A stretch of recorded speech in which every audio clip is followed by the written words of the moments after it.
welcome to Millennium Counseling Center's podcast, where each week we go in depth into all things mental health, addiction recovery, and being our healthiest and happiest self.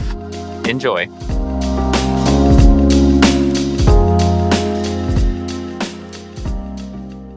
Hey everyone, my name is Lily and I am a licensed social worker here at Millennium Counseling, and I'm with one of our interns, Amelia. Hi, my name is Amelia and I am a second-year clinical intern here at Millennium.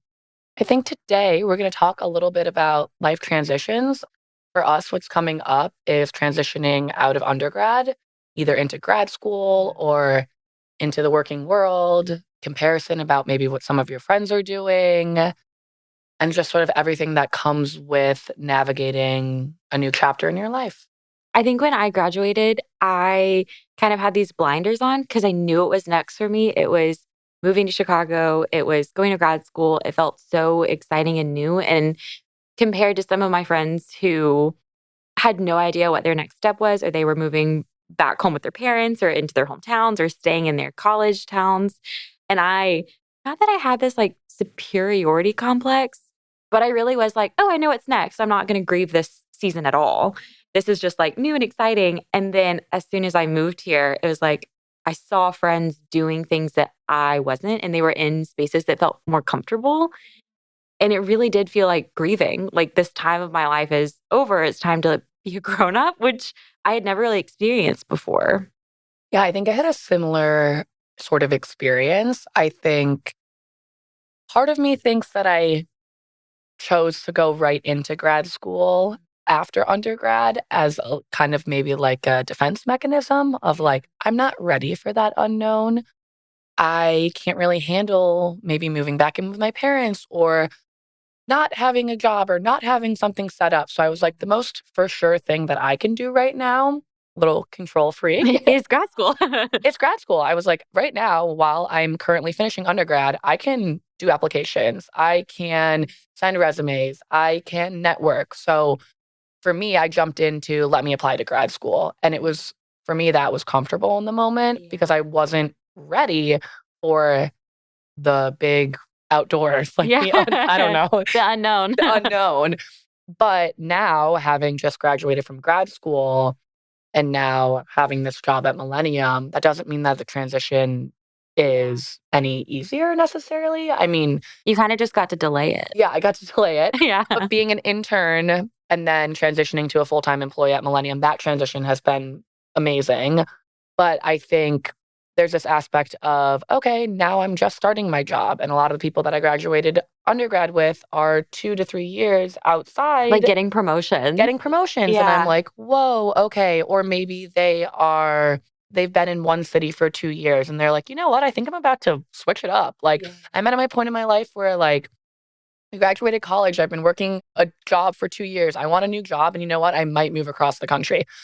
There, that comparison comes in again. Like, I am not there at all.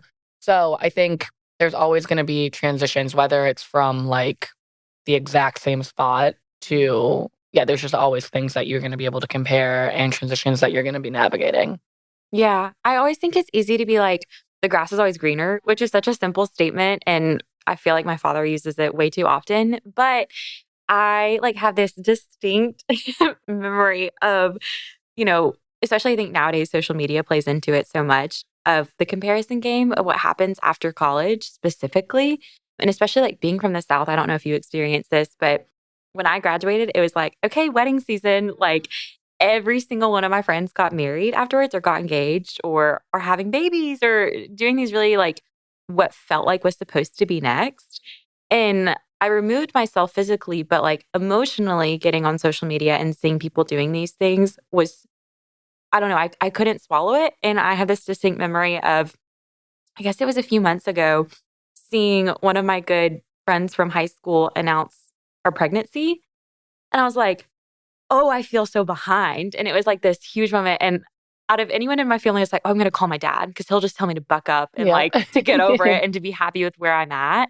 And at first I went on a run. And if you know me at all, I don't run. But I was like, I have so much like energy in my body. I feel so crazy for being scared about like, I don't know. I just, again, felt behind. And I called my dad and he was like, there's something about looking back at life and wondering which path you could have taken that takes away from the present of life where you're at. And it's like, I think Derek said it on one of the previous podcasts, like worrying is like the most useless emotion that you can have. And I also think comparison, it's inevitable, but there's just something you can't escape about it. But if you sit in it for too long, it becomes your identity of like, nothing's going to be good enough.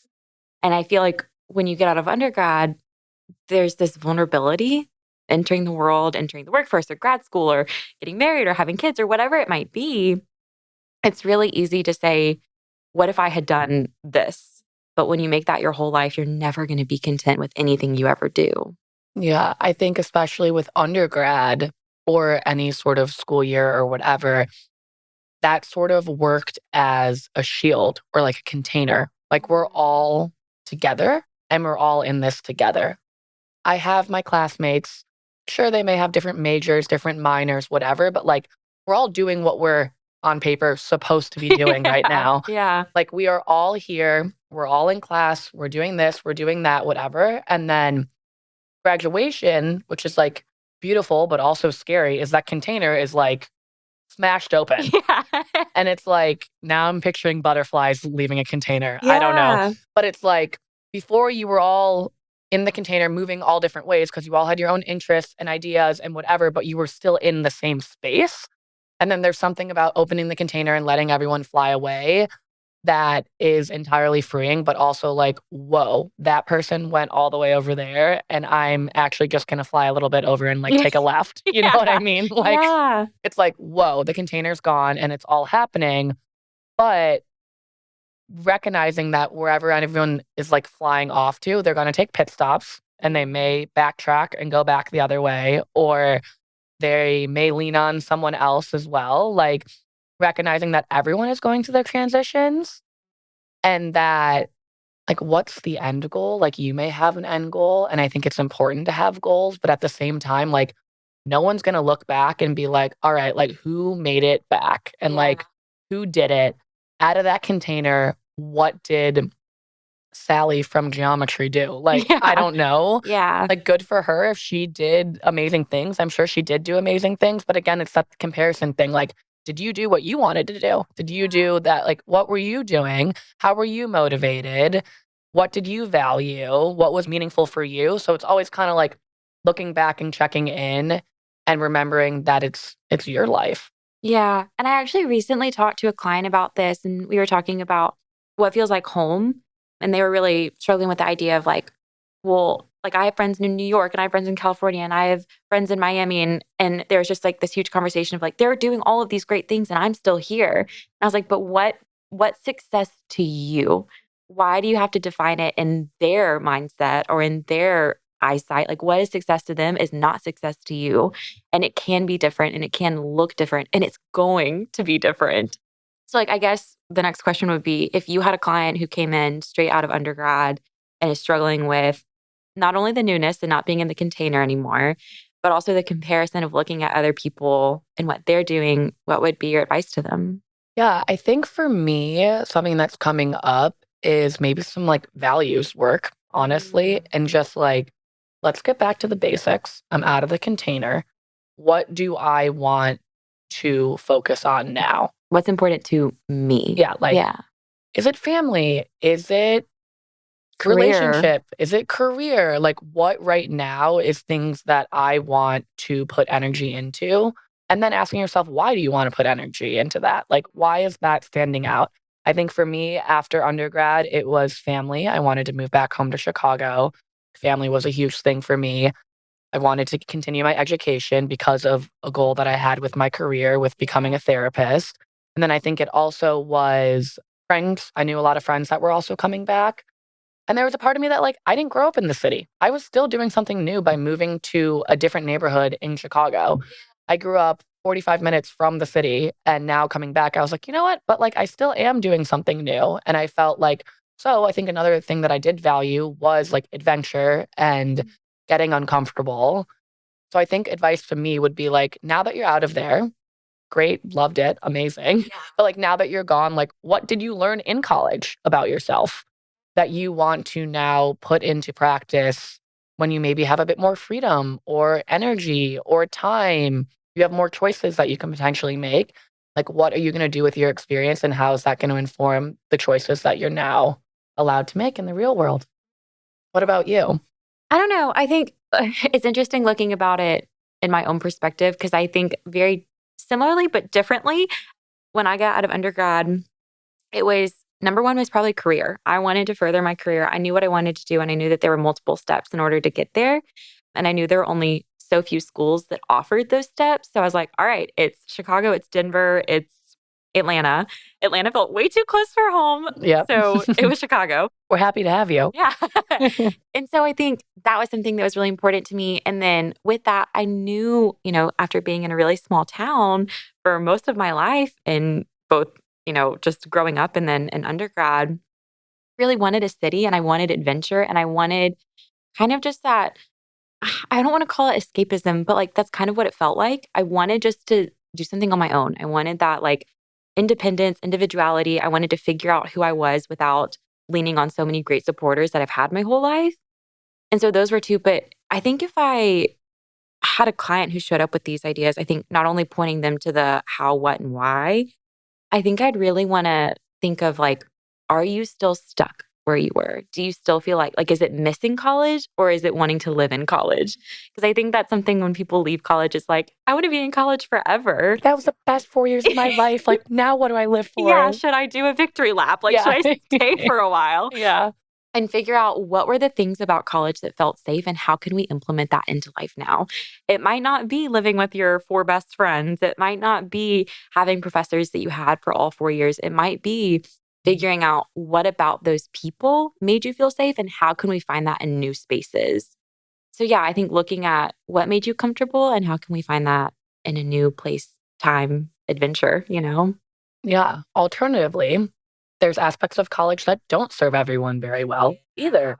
Maybe going out on a Wednesday night is not going to serve you anymore. Yeah. Where I went to undergrad, that was what you did, That was what the container was doing. The container was going out on a Wednesday, middle of the week, no matter what. So I think you can also look back at undergrad and college and really any like previous chapter of your life and be like, kind of take a like pros and cons. Like, what did I take from that I want to continue with me, like you were just saying? And what were some things that I'm okay with leaving there? Yeah. I think that was something transitioning into grad school and then transitioning into now working. I've been able to really realize and find for me, a thing that calms me down and like gets me grounded is working out. And it looks different than it did in college. I was an athlete in college. So obviously it looks very different than competing at a high level, being a college athlete, but then being able to navigate and just kind of recognize that what you did can still follow you, but it will just look different, which I think is important because you have that all or none thinking or you have that rigidity aspect where it's like, oh, well, if I don't do this, like exactly how I did it when I was in college for 4 years, then like it doesn't have the same meaning. Simply not true. Your brain is telling you that, maybe, but I think there's some sort of like edits or modifications that you can do to have things that you enjoy and kind of have them serve you in a more fulfilling way at this new point in your life. Yeah. I always tell people, especially clients, like no one likes change. Change is never fun because it's different. And our body, our mind, we don't really know how to accept change when it happens. And I always go back to this story of, so, I've told you this before, but like my whole family basically lives within a 5-mile radius of each other. And my sister ended up marrying someone from the same hometown who his family also lives within a 5-mile radius of each other. And so growing up, we had these like really fantastic Christmases where we did these traditions. We had church and then we opened up pajamas and it was always pajamas. And then we'd go to like Waffle House and then, it was these fun moments. And when we added him into the equation, she also had this other family that she had to serve. And so, I mean, they've been married for almost 6 years and we still haven't figured out Christmas and it's still always crazy and it's always changing. But now I have a niece and Christmas has this new light to it. And so there was this entire time of change, but now something so wonderful has come from it. So I think sitting in the change and allowing yourself to know it's not going to look perfect and it's not going to look like it did before, but something new can come from it that's going to be even more enriching to your life. That's such a sweet story. Thanks for sharing that with us. I do think that's really important though, because change is scary. And I mean, even you moved to a city not knowing many people. I don't even know if you knew I anyone, didn't. but like, I don't know, that beautiful light us, I think we came in as interns together and now have created a great friendship, which I'm super thankful for. Shout out to Millennium for Yeah, bringing us shout together. out. But that's just an instance there, an example of what change or maybe taking that step or being uncomfortable, there's oftentimes silver linings.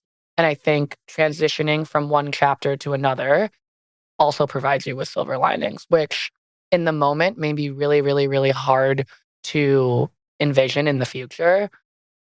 After college, did I think I was going to be doing this? Like, I had some hopes, I had some dreams, but like, it was all unknown. So, but I met a lot of amazing people. I learned a lot of amazing lessons. I fell in love with people. I didn't fall in love with people. I was heartbroken, whatever. All the things that life does. It's just life.